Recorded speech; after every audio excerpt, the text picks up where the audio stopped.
മലയാള സിനിമയിലെ എക്കാലത്തെയും super hit കൂട്ടുകെട്ടായ റോഷൻ ആൻഡ്രൂസ്, മോഹൻലാൽ, ശ്രീനിവാസൻ ടീമിന്റെ ചിത്രം ഉദയനാണ് താരം 20 വർഷങ്ങൾക്ക് ശേഷം വീണ്ടും തിയേറ്ററുകളിലേക്ക്.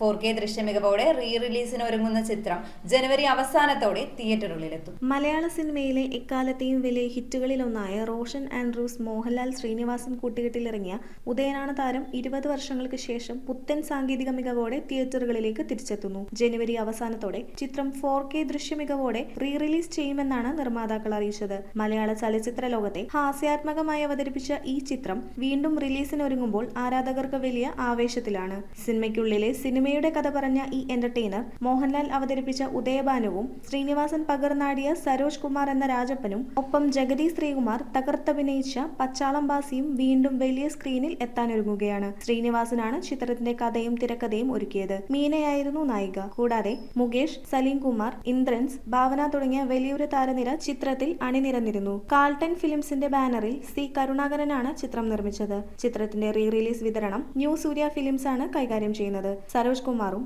ഉദയഭാനുവും പച്ചാളം ബാസിയും വീണ്ടും തിയേറ്ററുകളിലേക്ക് എത്തുമ്പോൾ ഈ 4K റിലീസിനായി കാത്തിരിക്കാം. News desk metro 7. Kopparambil ayurvedic hospital and research centre. ഉഴിച്ചിൽ, lumbar spondylitis, cervical spondylitis, disc bulging കൊണ്ടുണ്ടാവുന്ന ബുദ്ധിമുട്ടുകൾ എന്നിവ ചികിത്സിക്കാൻ വിദഗ്ധരായ ഡോക്ടർമാർ. Kopparambil ayurvedic hospital and research centre,